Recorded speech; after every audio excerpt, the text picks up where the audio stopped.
Hi everyone, exam medicine channel में आप सभी का स्वागत है। हम बात करेंगे इलाहाबाद यूनिवर्सिटी का जो कल एग्ज़ाम कराया गया है, data entry operator, lab attendant और लाइब्रेरी अटेंडेंट का। उसके बारे में क्या रहा है एग्ज़ाम का पैटर्न, और बात करेंगे मल्टीटास्किंग स्टाफ जो कि आपका एग्ज़ाम 19 दिसंबर को होने वाला है। उसके बारे में कुछ इम्पॉर्टेंट बातें आपको बतानी है जो कि सभी लोग परेशान हैं रिलेवेंट सब्जेक्ट को लेके, उसके बारे में। तो चलिए एक एक करके देखते हैं। पहले हम देखते हैं कि कल के एग्ज़ाम का पैटर्न क्या रहा। देखिए, जैसा कि मैंने आपको पहले भी बताया था, जूनियर ऑफिस असिस्टेंट का जब एग्ज़ाम हुआ था तब भी आपको बताया गया था कि जो इनका एग्ज़ाम कराने का पैटर्न है, इसमें जीएस का पोर्शन बहुत ज़्यादा है। और जीएस का मतलब है जीके, जो आपको जीएस जीके स्टैटिक जीके पूछी जा रही है, बहुत ही नॉर्मल है। अगर आप किसी भी एग्ज़ाम की तैयारी करते हैं और आपने जीके जीएस पढ़ रखा है, उसको रिवीजन करिए। उससे आपको बहुत ज़्यादा, आप ये जान लीजिए, अगर 100 प्रश्न हैं तो आपको कम से कम 70 लगभग प्रश्न आपको जीके के ही देखने को वहाँ पर मिलेंगे।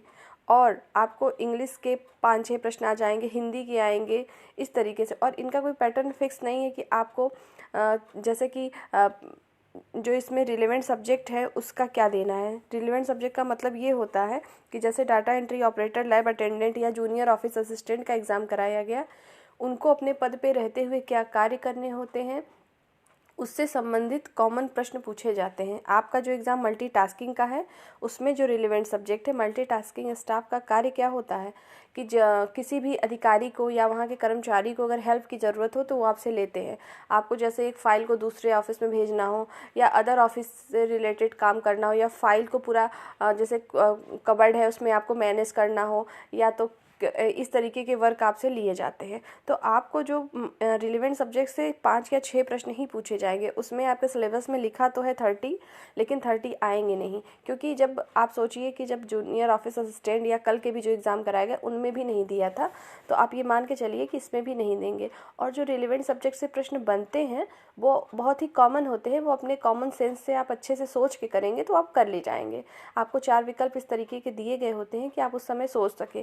और इसकी कोई मार्केट में बुक अवेलेबल नहीं है कि आप फिक्स उसको याद कर लेंगे कि मल्टीटास्किंग स्टाफ का ये वर्क होता है। तो वो कॉमन है, आप जब प्रश्नों को देखेंगे तो आप कर लेंगे। और वैसे भी मैंने आपको बता ही दिया है कि उनकी संख्या 4 से 5 रहेगी। अगर आप अपना, और जो आपको बता दें कि जो एक्ट के प्रश्न हैं, अगर आपको एक्ट से प्रश्न आता है तो जितना आपको बता दिया गया उसमें से ही आपको 2-4 प्रश्न देखने को मिलेंगे, ठीक है। इससे ज़्यादा नहीं आएगा। एक्ट से भी प्रश्न पहले भी अभी दोनों पोस्टों में नहीं ज़्यादा पूछे गए हैं, ना ही इसमें।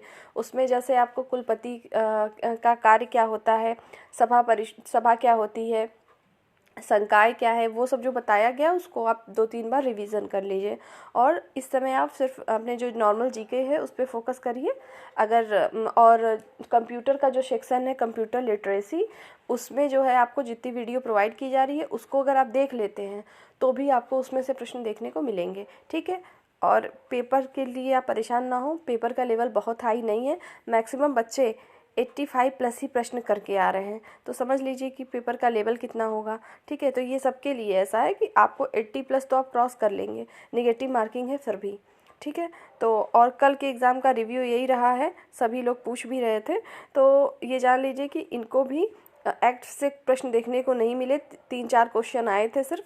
और एक बात और कि इसके जो कैंडिडेट थे लैब अटेंडेंट के तो कम थे, लेकिन मल्टीटास्किंग स्टाफ के कैंडिडेट ज़्यादा हैं। और ये बता दें आपको कि जो आपका ये रिलेवेंट सब्जेक्ट इनको पूछा गया था, तो इनके रिलेवेंट सब्जेक्ट से भी उतने ही प्रश्न पूछे गए थे। और आप रीजनिंग के लिए ध्यान रखिएगा, रीजनिंग के भी 4-5 प्रश्न पूछे जा सकते हैं जो क्योंकि पूछे गए हैं।